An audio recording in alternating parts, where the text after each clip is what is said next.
Hello, everyone. Welcome to Jeffco PTA special event featuring Bionic. I'm Shauna Fritzler. I'm your Jeffco PTA president for this term. My term ends very soon. And I have a freeze frame video going on right now, so I'm really sorry about that one. You should be able to hear me fine, and we have wonderful guests, so you're going to spend your time watching them and not me. And I'd like to go ahead and introduce one of my favorite people in the world, Dr. Susan Leach. She's our Chief Student Success Officer. She's a psychologist by trade, and she is a champion of children and introduced this idea to do this program to me. So thank you so much, Dr. Leach, and I'll let you introduce our special speakers today. Thank you, Shauna. It's really my honor to be here and to work with you. You know that. So moving on to our speaker, Sandy Austin is the creator and founder of Believe It or Not, I Care, called also Bionic. This is a program that's used in many schools across the country, but Sandy served as a school counselor in Jeffco for over 20 years. So she was at Lakewood, Green Mountain, Pomona high schools. Sandy has a real passion for students, and as a result of her involvement with many of our students and her passion for working with them, she created this student-led program, and it does a number of things, and you'll hear more about this from Sandy, but they engage new students, really help create a sense of belonging.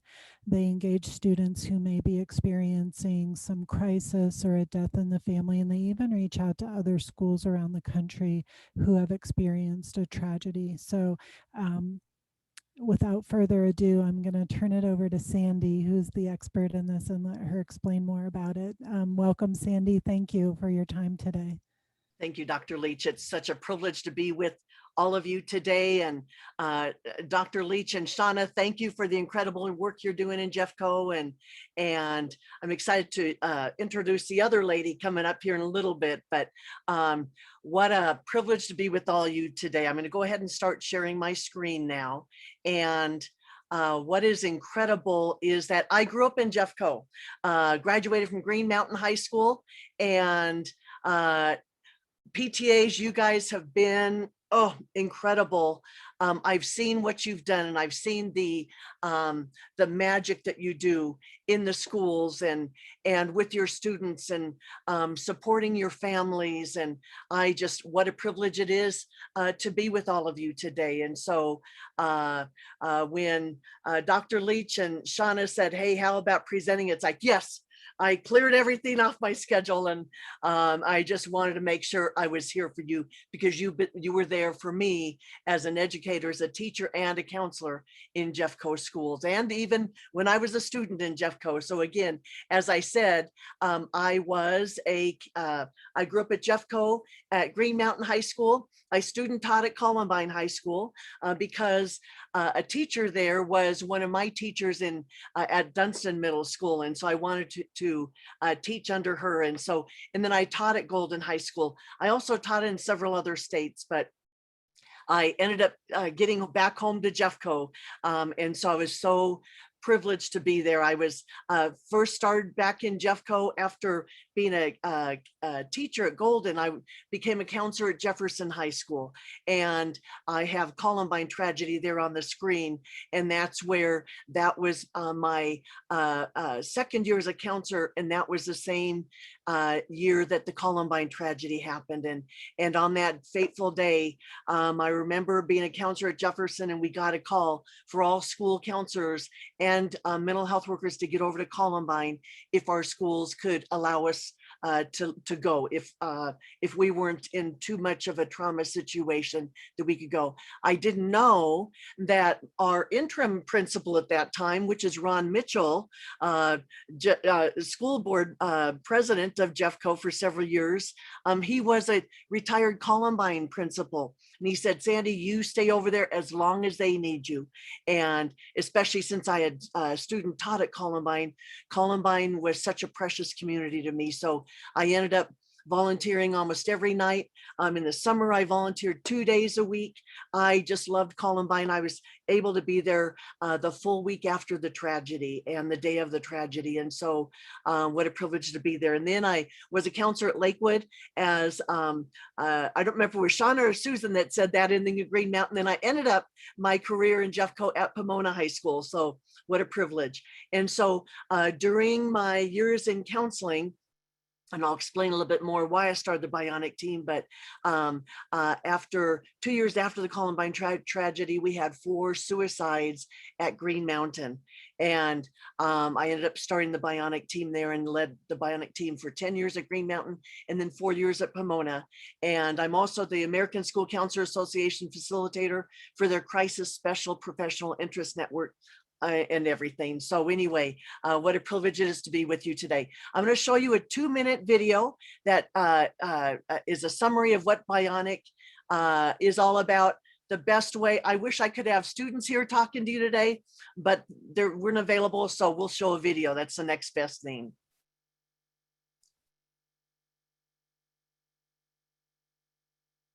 When I think about everything that I learned in Bionic, it's almost too overwhelming because of the impact it's had on almost every single asset of my life.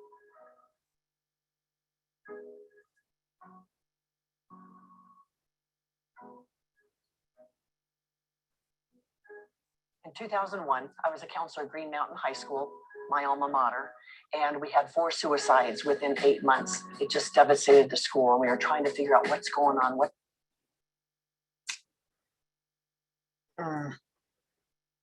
happening. And so I thought we need to have a club at school that reaches out to these kids going through these difficult times. During the first year of Bionic, it was an entire culture shift of the entire school. It was kind of like Bionic breathed a whole new type of spirit of caring. We find that they need a connection. They need to know that they're okay. They need to know that when they go through difficult times, they are heard and they are seen. So as a Bionic team, we reach out to new students, students out with extended illnesses, students who lose loved ones,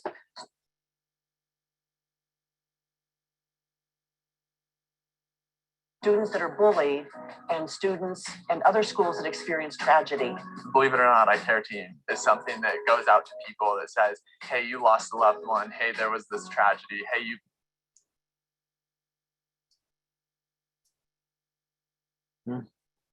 Miss school, we're here for you. How can we help? So when Bionic came, it was this entire shift to have people start looking at the lives of each kid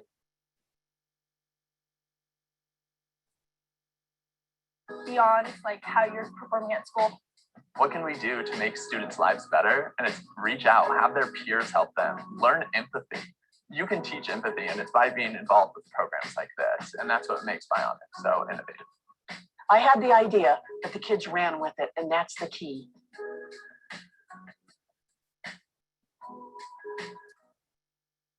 Sorry about that internet. That's life in Zoom land. Oh my gosh. It is life in the virtual world, but don't sweat it because I can go ahead and make sure that we link the video also to the presentation event page. So we're fine. Thank you, Shauna. All right. So again, so Bionic, what I found was that I found an incredible parent, the president of PTA. I have the year there. That's she was there the years before that, but Shailene Madden, an incredible PTA parent. She was the president of the PTA at Golden.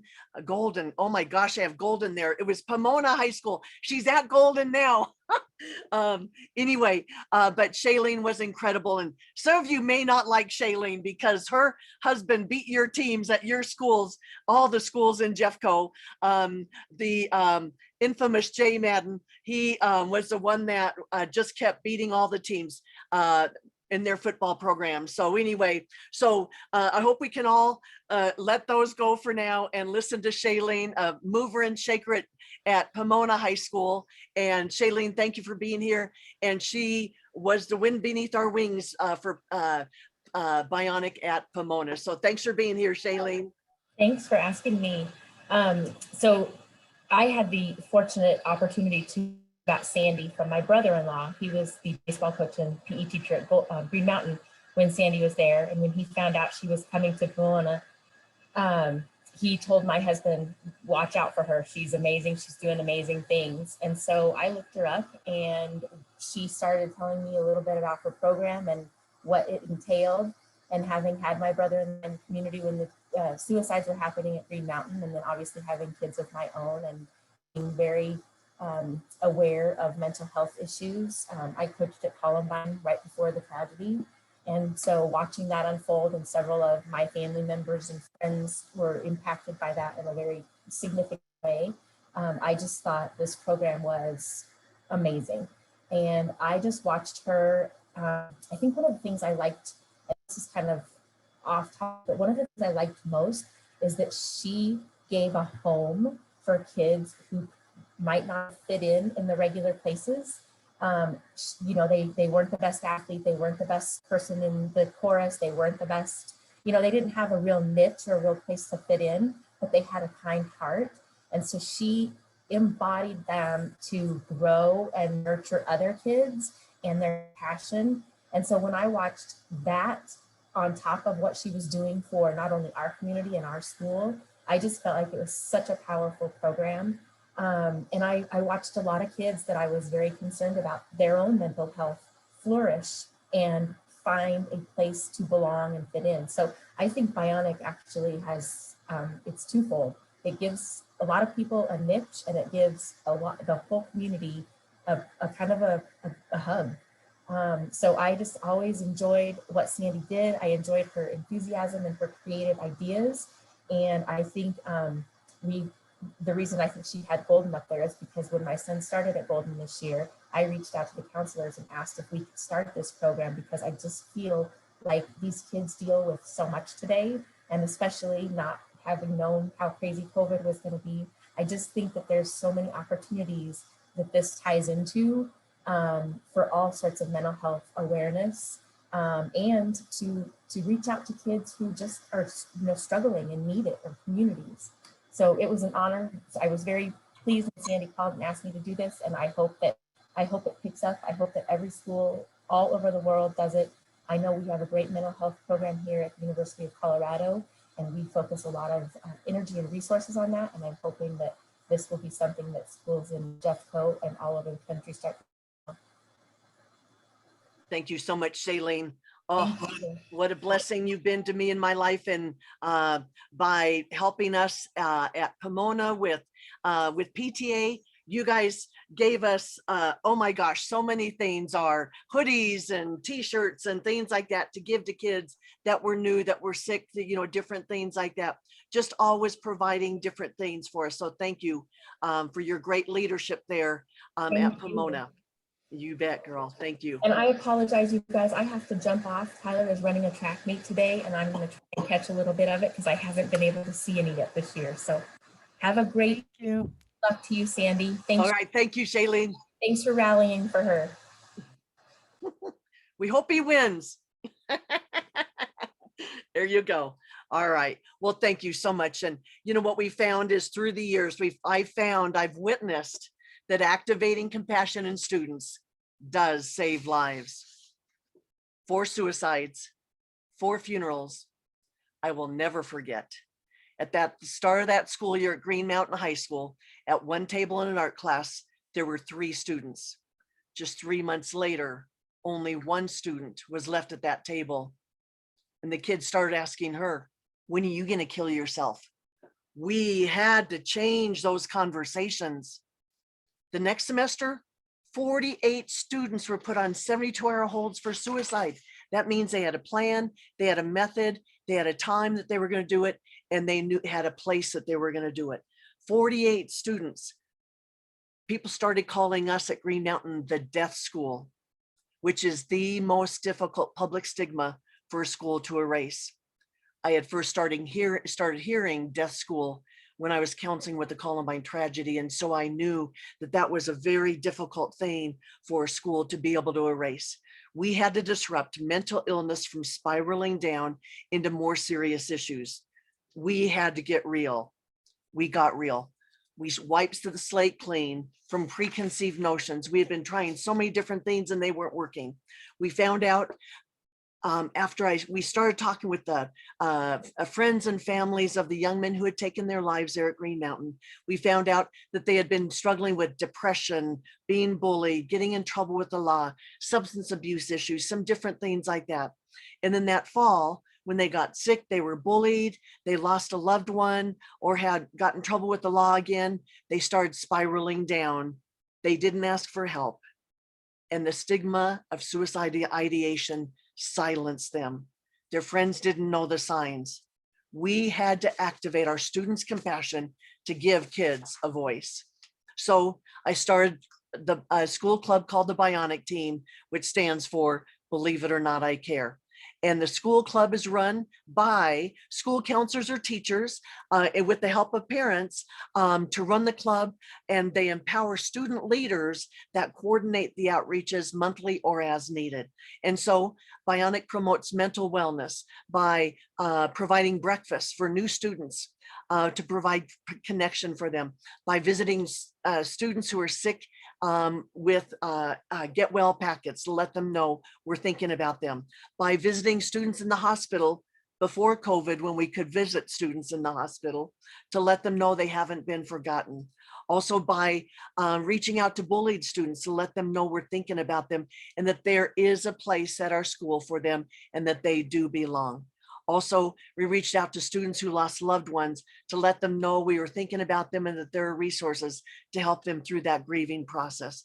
Also, we reached out to other schools that experienced tragedy to let them know we were thinking about them during that difficult time. What happened was after we'd started Bionic, after a few years, what had happened, what was interesting is those first years, the year of our tragedies, when I would go to district meetings and trainings, people would say, "You're from Green Mountain? Ooh, you're the death school," as I mentioned before. But then what happened is after I started Bionic and we were sending posters to other schools that experienced tragedy and things like that, someone said to me at a meeting, "You're from Green Mountain? Oh, Sandy, we appreciated the big poster that you guys sent to us after a death of one of our students. You guys are the caring school." The caring school, we became the caring school instead of the death school.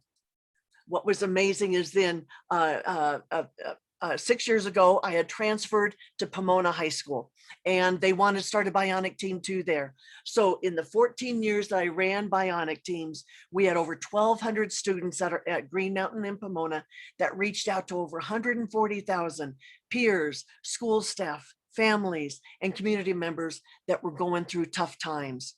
What was just incredible to see was that as we were reaching out to students and other people, the students we were reaching out to, they wanted to join Bionic because they wanted to help other people that were going through the tough things that they were going through.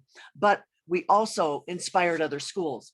And so what happened is several years ago, there was a tragedy there was a shooting at Platte Canyon High School. You may remember that. And so what happened was I ended up counseling at 3 different school shootings in the area besides Columbine. And so I was asked to help counsel in the aftermath of the Platte Canyon tragedy. They had asked me to go and counsel a week after the shooting.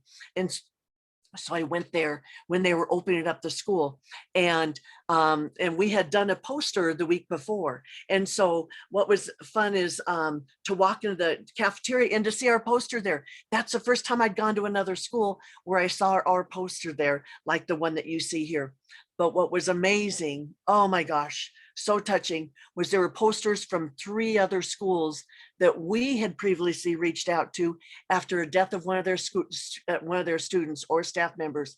Now they were reaching out to other schools to let them know they were thinking about them too. It was powerful, so moving when I saw that.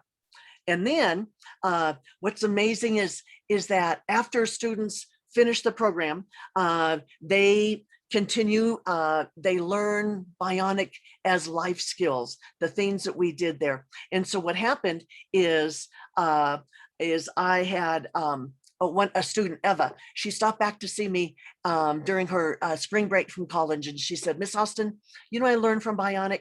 There was a girl on my floor in my dorm at college that had lost a loved one.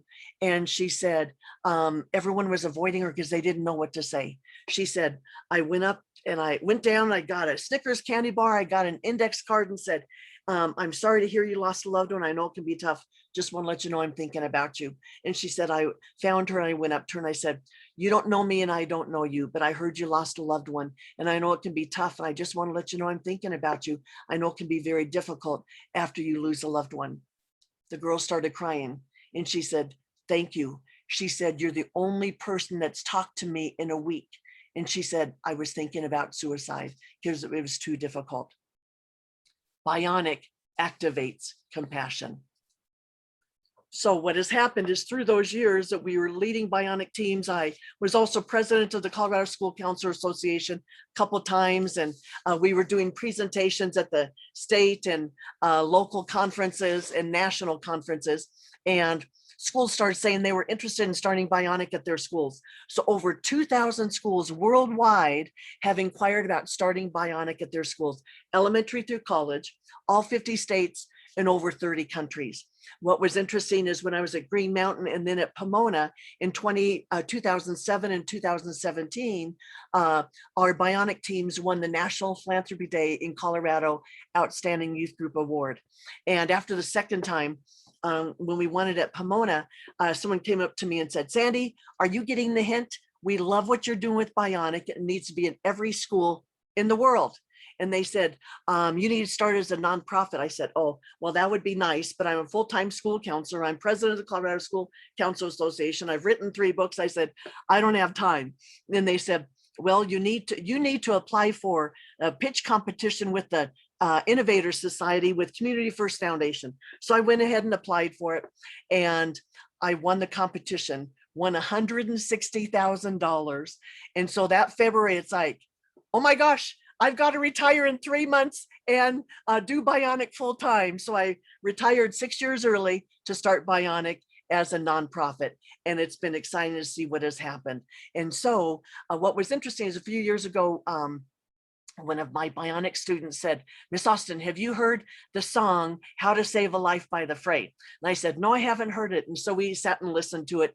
And it talks about a guy that had a friend that had committed suicide and had taken his life. And so she said, Miss Austin, do you think we can ask them to for that to be our theme song for Bionic? And I said, well, let's check. So we contacted them and we found out, and they said, yes, we can use that as our theme song because we know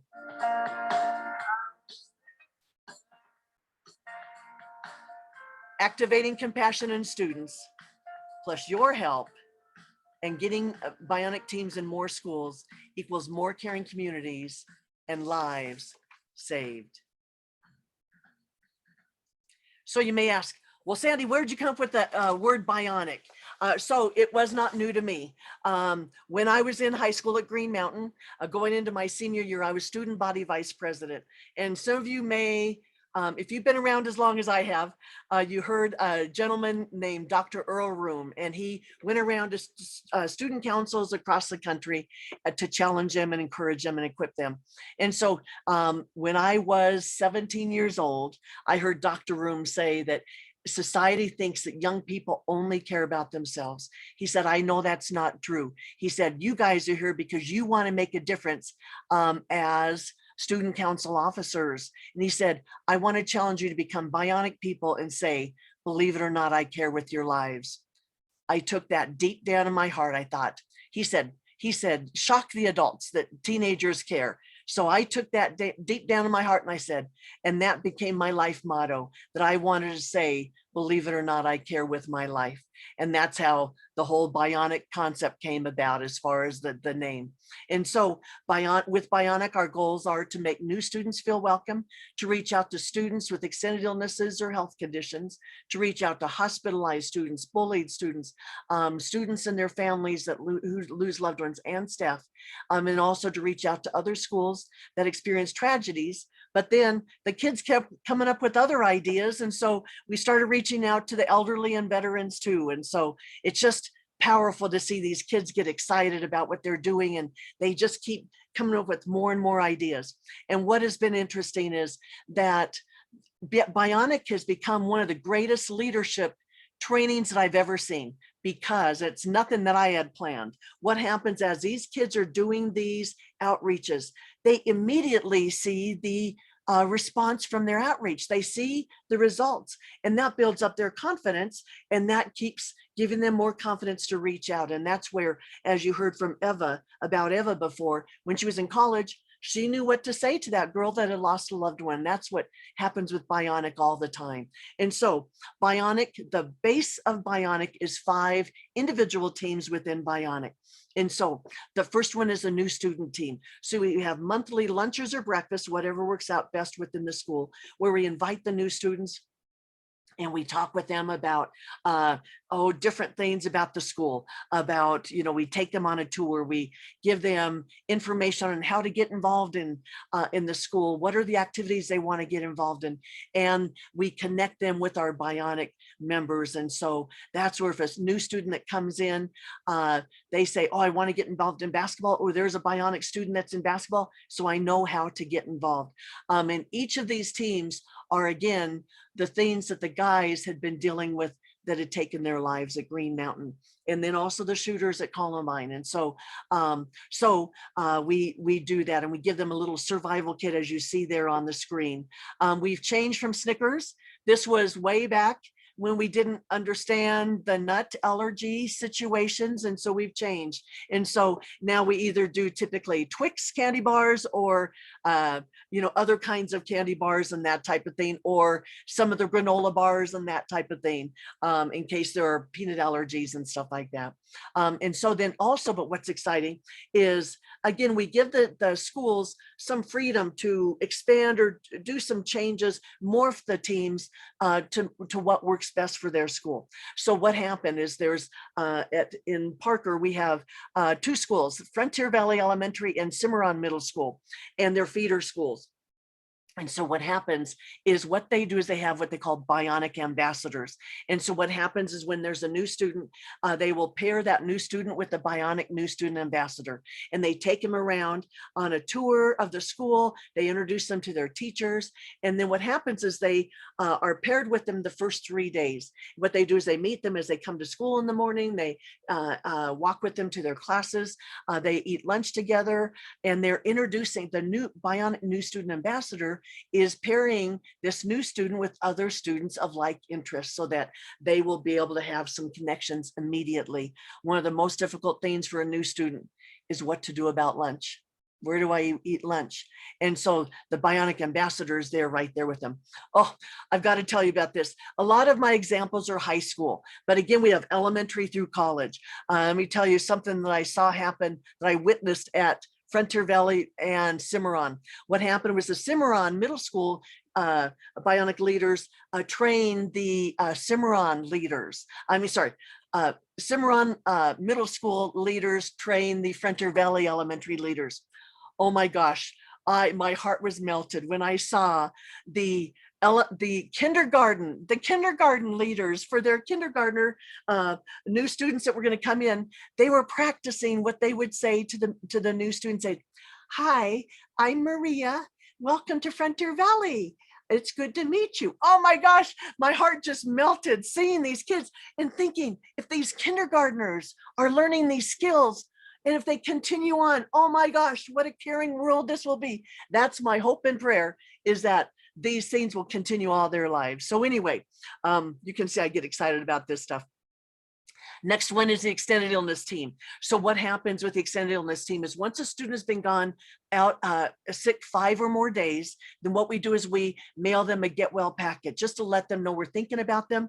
And what I found through the years is that the students, they get one of the greatest stresses in the upper levels is making up the homework. And so what we do is we send a get well packet to the kids that are out sick. We send a personalized card. We send a letter explaining everything in the packet and what are some resources for them at school. We send tutoring information. We send an inspirational saying. We send the homework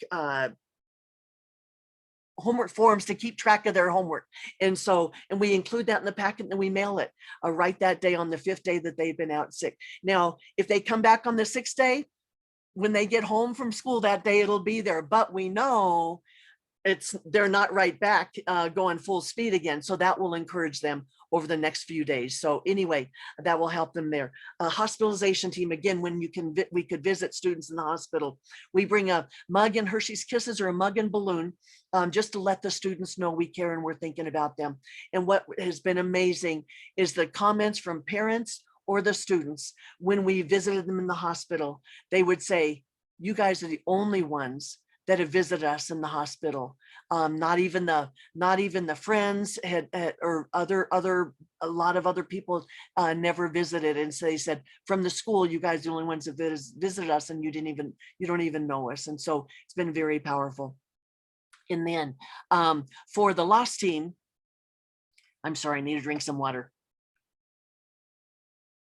For the lost team, what we do, and it depends on the school. When I was at Green Mountain, it was a bedroom community. Everyone lived really close there. And so what we did is once a month, we delivered pies to the families of the students that lost loved ones. And then we also, at the schools, for the staff that lost a loved one, I would talk to the staff member and say, "Would you like a pie or like a Great Harvest bread?" And the students would deliver it to them there. Now, one thing you may be saying, what do you do about confidentiality? When the students join the Bionic team each year, they have to sign a confidentiality membership application, and the parents sign it. And basically what it says is that for the Bionic members, you will see things, you will hear things on the Bionic team that is very confidential, and that can be of things that the families are going through. You cannot say anything to anyone outside of the people that were a part of that outreach. In my 14 years of running Bionic teams, I never, ever had a breach of confidentiality, because the kids know the sensitivity. They know they have the heart, and they never want to embarrass anyone or just do anything to hurt anybody else. And so that's what's been powerful.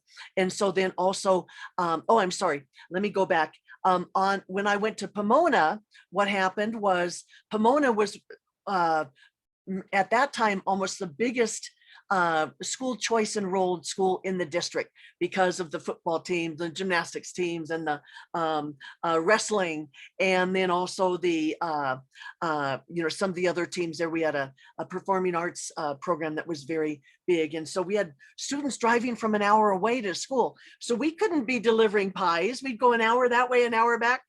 That was 2 hours, so we couldn't do that. So what we started doing is delivering a mug and some goodies, and you see there the mug and some comfort food. We would deliver it to the students.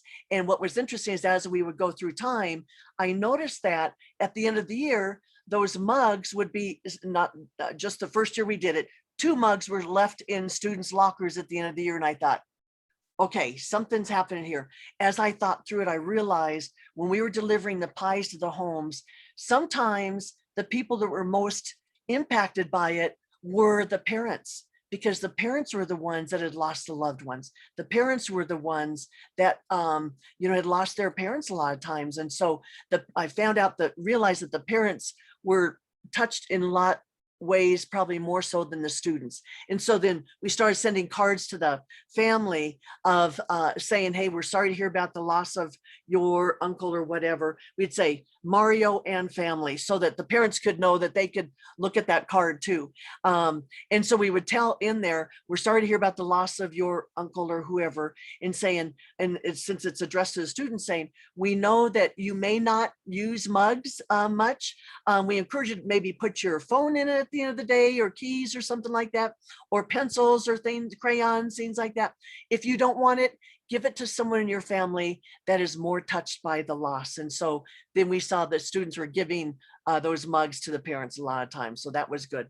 And then from the Columbine tragedy. What happened is in the summer when I was counseling there, after counseling one of the students, the school wasn't open yet, but we were at Ken Carroll Middle School. And so after counseling a Columbine student, we went out in the cafeteria and we saw 4 posters there. And so I asked the girl, I said, what do these mean to you? She said, you know, we really appreciate what all the adults are doing with donating food and books and all these other things, doing things, special things for us for our crisis drop-in center, which was the Shouts facility there. And she said, you know, but this is what gives us the strength to keep going. The poster she was talking about was a 10-foot poster from an elementary school in Japan. It was a white poster with blue paint. The kids had drawn around their hands and put their name in the middle of it. And it was precious. And she said, but this is what gives us the strength to continue on. Then when I started Bionic years later, I thought, I want to reach out to other schools that experience tragedy. Like schools reached out to Columbine and also Green Mountain after our tragedies there too. So what we do is we do a big poster like this and then we send it. And then what was amazing is one time I don't know if you remember the tsunami in Japan a few years ago. What happened was I thought I'd like to send a poster to the closest school that was impacted by the tsunami that was still standing where students were still going to. That year we had a Japanese foreign exchange student. So I asked her, can you write out how to put the words Children of Japan and some of the words on there? And so she did. We made a big poster and I said, I wish there was something more we could do. And she said, you know, 1,000 peace cranes are a sign of goodwill and caring to the Japanese community.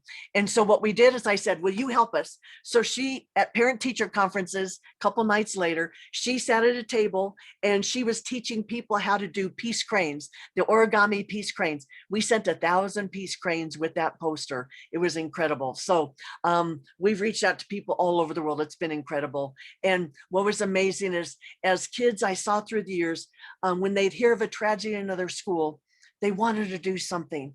And if they realized if they could just sign their name on that poster, they were doing something. We have other incredible stories of even a suicide that was prevented from one of our posters that we sent to Broomfield High School a few years ago. I don't have time to talk about that right now. So anyway, as we were going through, the one area I knew, if we wanted to create a caring climate in our schools, I knew that we had to address bullying. But I'd go to these national conferences and everything, hear about these bully prevention programs. Also, before the suicides at Green Mountain, and out actually during them, I was peer counseling co-sponsor. And so what happened was I saw that as we were doing different things with the peer counselors, they would do the bullying conflict mediation, but it wasn't working all the time. And so, but I'd heard about these programs that cost $5,000 that took a whole semester to train kids. It's like, we didn't have time to do that with our counseling department. We had so much else on our plate. We didn't have time or the money to do that.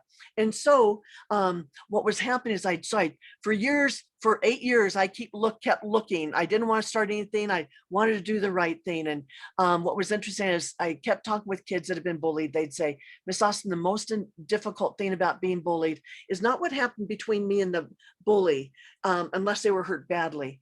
But the most difficult thing is seeing all the kids that were watching or online or at school. And they were embarrassed to go back to school because they didn't know would the kids bully them, or if something happened again, would they jump in, or they were just embarrassed. They didn't want to come back. So I thought, okay, we've got to do something to address all this. So we came up with prevent bullying by just saying hi. H stands for help. All the school staff knows what to do with bullying situations. If they can't address it directly, they know to talk with the counselors or the administrators. So H is get help. For the students, if they see bullying, get help from an adult, report it to an adult. If you see it happening right then, go find an adult to stop it. Only about 5% of kids will step in and try to stop the bullying. So that way they know, get the adult to help, they'll know what to do with the bully and the bullied student. And so, but the most important part of this It stands for initiate contact with that bullied student sometime that day, hopefully. But so we're in telling the kids, go up to them and say, hey, I saw what happened, or talk to them online, say, it was wrong what happened, you didn't deserve it, and it was wrong. And then if they say, hey, I see you eat lunch alone, would you like to eat lunch with my friends? Or do different things. Hey, that happened over in the social studies hall. I walk down the hall that same time every day. Can I walk down the hall with you? So that people see that you have someone there that is kind of keep an eye out for you. If you don't want me to walk right by you, I'll stand behind, so I'll be watching everything and seeing what happens. So anyway, what happens is we created some videos, a 2-minute video and a 4-minute video at every level, at elementary, middle, and high school. The 2-minute video is something you could show on an announcement for all the students to let them know you're rolling this out. And then the other is a 4-minute video for the staff that you can show at a faculty meeting. And so that's where there's a video here, and I'll be sending this, the PDF of this, to Shauna, and she will get that out to everyone. So you guys can click on that link right there.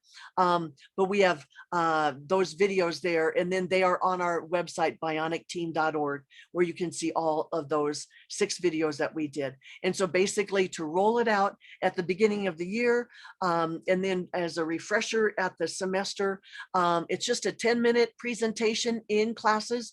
Or what we saw this year, schools did it with a video, and that was announced, and that was shown in all the classes. And so that's our Prevent Bullying by Just Saying Hi program. And so here I have some of the stats that you can see. You can look at later at that to see. Also then a few years ago, a lady from Sunrise Senior Living called me and said, Sandy, I want to start a Bionic team here. I heard about your program. Do I have permission? I said, sure, tell me what you're thinking. She said, Sandy, when people come to our facility, they've either lost a spouse and can't live alone anymore, or they're starting to get some memory issues, some dementia and things like that. She said, when they come, they hole up in their room and they don't come out. They don't come out for meals or anything. I want to start a Bionic team so that we can reach out to those new residents and invite them to have the meals with us and introduce them to people and to try to enfold them into our place. And so that's what has been powerful with that. And she said, also, I want to do some outreaches. And so what they did is they made some placemats for Thanksgiving, and they laminated them, and they gave them to Meals on Wheels, and Meals on Wheels gave those to the shut-ins for Thanksgiving to let them know people were thinking about them, and powerful things happen. But then she said, Sandy, the biggest thing is I want us to be paired with your kids. I said, do you understand it'll take you an hour to get to our school and back? She said, yep, I want it. And so anyway, so what happened? We started having what we called table talks at Pomona. And so they were monthly luncheons, and we'd ask questions like related to that holiday of that month typically, but we'd ask questions like, if you could have lunch with anyone throughout history, living or dead, who would it be and why? And so the senior citizens would be saying Elvis Presley, Abraham Lincoln, Marilyn Monroe. The kids would say Justin Bieber, Ariana Grande. I thought, how on earth is this going to come together? Oh my gosh, you guys, was incredible what happened.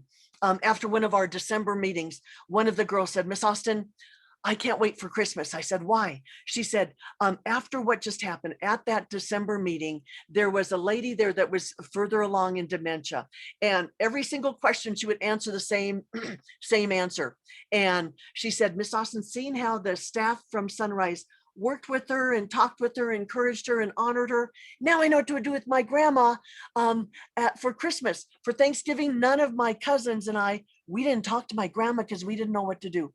Her mom called me after the holidays and said, Sandy, it was incredible to see the kids reaching out to my mom. She said, I was crying the whole day.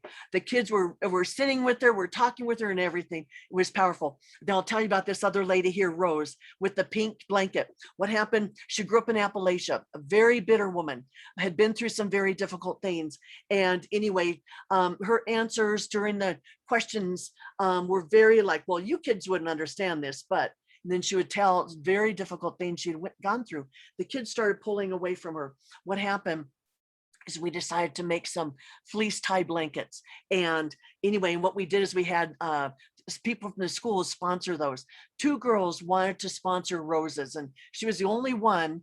And I thought, no, let's do it. So when they came for that Valentine's Day, Rose, I told everyone, go ahead and meet with your resident from Sunrise so that you can help them pick out their blanket. I went up to Rose and I said, Rose, you have these 2 girls. I said, you're the only one that had 2 students want to sponsor you. She kind of started to get a tear in her eye, but again, she was very tough, and she had the biggest smile. And then what happened is when they went back to Sunrise, we couldn't go back with them. And so what happened is Rose said, can I help deliver the blankets to everyone? And so what happened was she was delivering the blankets, and these people, the residents, they were saying, they were crying, thinking, who cares about us? What are they doing? And when Rose came back at that next luncheon, she had a smile, which she had never had before, besides getting that blanket. And she still had that edge, but that edge was a lot softened. And so that was very powerful. What was amazing for our Pomona kids is we had a lot of Pomona kids that were living with their grandparents. I saw miracles happen with those kids and their grandparents as a result of all that. And then with all these schools across the world that were interested in starting Bionic, I thought, how could we have one day that we just have everyone reaching out? And so we came up with September 9th, 9/9 Eye Care Day. And so what we do is we encourage them to reach out to 9 people that day, everyone to reach out to 9 people that day, 1 person each hour for 9 hours to make a difference in at least 9 people's lives. And so what happens is it consists of individual outreaches. So the kids bring a flower to the secretary at school, call their grandparent and say, I love you, grandma, send a text to their parents saying thank you, or they put a Hershey's Kiss on the pillow of their parents saying thank you, I love you. And so when they go to bed at night, the parents see that Hershey's Kiss there. Different things like that, bringing candy for their friends or different things like that. Outreaches. What we've done is we did brought a plate of cookies to the fire department, to the police department, things like that. People, the football team raked the leaves at a senior citizens home in the area, different things like that. We have a virtual rally at the end of the day where schools are talking about what they did during the day. At Pomona, the second year we did it, we did over 24,000 outreaches in one day. It was incredible.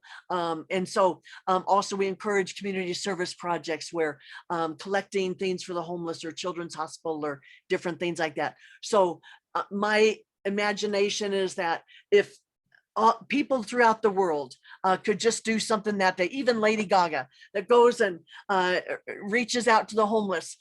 We have a Bionic 99 Facebook page, and we encourage people to do videos there to say the one thing they did. Would love for Lady Gaga to say, I'm Lady Gaga, and on 99 I Care Day, I'm gonna deliver goodies to the homeless. Anyway, stuff like that. So with COVID, what did we do during COVID? We heard about the increase in suicides, and so we raised money for Giving Tuesday last May, and we collected enough money to provide the suicide prevention training QPR for 597 school counselors in Colorado that provided a safety net for 294,000 students in Colorado through that QPR training. And what we do is we provide that QPR training for all of our Bionic school advisors. We came up with the hashtag viral caring during the pandemic to give students something to look forward to. And we had competition as students would share on social media or have their parents share on their social media positive things. We would post something each night, and then we asked people to share that to make a difference. And so that was something that was encouraging them for them to do. We switched our conferences to virtual conferences, and we've had 6. Last fall, in 4 months, we started 34 new school Bionic teams in 16 states, where we thought, oh my gosh, with COVID, are we gonna be able to do anything?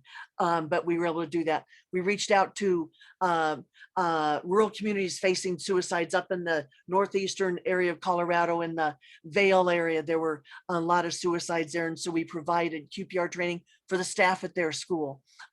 We did lots of virtual outreaches, and there's a link there. It's to an outreach that these people did before the pandemic, but then what they did is once all the school staff got their shots, they were able to do this for their staff, for the parents bring in the students in that day. So you can look at that later. This summer, what we're doing is we thought, how do we keep this going?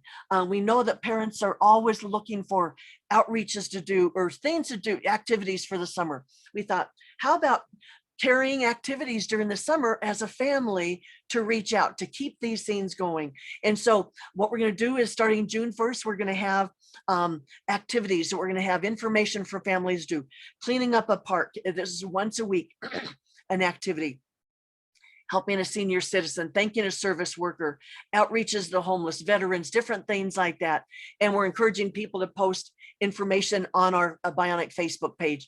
I just put a blog out last night on our bionicteam.org website. We'll have another one on Monday with some prizes that we're going to be giving to families that post a picture of what they did that week. And then we'll be doing some drawings of the different things. We'll also be starting the viral caring again, coming up to this summer. Also, we're going to have a parent stop bullying course. As a counselor, so many parents, they didn't know the signs to look for in their students, whether elementary through high school. And so we, in this, I thought, okay, let's do it as I've been talking with school counselors, and Dr. Leach, you're probably hearing about this, since the kids have regressed so much during the pandemic, we're hearing elementary kids, even a sixth grader, growling in class because they're frustrated and they don't know what to do. And so they've just been around their dogs, and so they growl, and then the kids laugh at them and they're bullying them and things like that.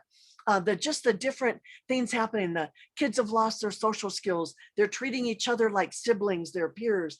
They've lost a lot of things. And so we're seeing a lot of bullying, increased bullying. And honestly, I'm concerned about increased school shootings in the fall after we're seeing all these bullying incidents, is the rise in those types of things. So anyway, we're going to be doing a online course this summer about how to prepare your student if bullying happens, how to help if it does, and then to prevent bullying in the school, the community, that type of thing. So those are some things that are coming up. These are all the schools that we've started in Jeffco. What I'm really excited about, and Dr. Leach works very closely with Debbie Ward. She's in the district office, and she's starting a Bionic team there to reach out to the staff and even of other schools and stuff. So it's incredible. We're having businesses saying they want to start Bionic teams. And so it's just incredible. So if you're thinking about, does my school need a Bionic team? So think about what are the needs there that are not being met. We encourage Bionic teams to have an adult leading each of the teams, someone leading the new student team, someone leading the extended illness team. That way you're only basically doing one outreach a month typically, except for the hospitalizations where that's kind of on call. And so have some other people there helping with that. It just costs $400 to start a Bionic team. Being a counselor for years, I knew of programs that cost $5,000. It's like, I don't want the schools to be there having to raise so much money that it just holds them off. And so, but it's $200 until July 15th. So if you're interested in starting a Bionic team, go to our Bionic team website, click on programs, and you'll see there how to start a Bionic team. So again, it's $400 as of July 16th. So there's that. Start small and there you'll see that. Marshall Ray did not show, and I will, this is a link to another parent, the parent that helped us start Bionic at Green Mountain. So that's an 8-minute video. So you can watch that later. Also another parent's perspective, John Camper, who is now the executive director of Colorado Bureau of Investigation. He was one of our parents. He was a division chief at the police department in Lakewood. And so his daughter was a leader of our lost team. And so he helped deliver pies. And so he was our human GPS. I would give him an address. He knew right where to go. And so anyway, he said, you know what he said? These people, young people, clearly demonstrate that they care more about just themselves and have developed an internationally recognized program. You can see that there. But he saw the worst in life, and he said these kids show that it's cool to care. A teacher at Green Mountain, she was an alum. She was there during the suicides, and 3 years after we started Bionic Team there, she said, Sandy, there's been a dramatic change in the climate of our school, and it's because the single greatest factor is the Bionic Team. And then Jane Barnes, she was Jeffco president when we were doing Bionic in those early years, and she talked about how she was in charge of the elderly at St. Anthony's Hospital. She was in charge of senior citizen programs, and she said a lot of those people are saying they're really concerned about our young people and everything in the future of our country. And she said I always told them about Bionic and said, no, we are in good hands. And so I always appreciated that with Jane. So thank you for this opportunity. Parents, bless you guys. I just can't imagine. I never found that right guy. And so I've never had kids, but I've had thousands of kids as an educator for 31 years. But parents, thank you, bless you. Everyone's excited about the summer, but you guys have your kids full time. You guys you never have a break. So bless you. Thank you for all you do for your schools and being involved in PTA, going above and beyond. So thank you, bless you. Shauna, Dr. Leach, thank you for this privilege of being here today with all of you. Well, we are so grateful to you for sharing all this information and your time with us. This is it. That's an incredible program. I knew little bits of it. So, in fact, I remember when I read that you were retiring, because I always read the board docs because I'm just a strange person apparently. But I remember seeing you on the retirement list and thinking, well, what happens now? So, and it was good to hear that you were still working on this afterwards, but I remember that and saying, okay. But how many years ago was that you actually retired? 2 years. Okay. Yes. All right. So it wasn't too long ago, but I do remember that. We have a lot of different really wonderful programs in Jeffco, and Dr. Leach is doing a lot of different things on mental health. We, of course, offer the QPR training too through Jeffco PTA, and I do it for other organizations as well. So this really is kind of right up our alley. So Susan, as usual, so I think you just read my mind and say, yeah, there we go. Another perfect fit for exactly what we are. So thank you, both of you. Wow, just absolutely incredible. I'm so grateful to you for everything in your time. Thank you guys. What a blessing to be with you today, and thanks for the impact that you're making in this world.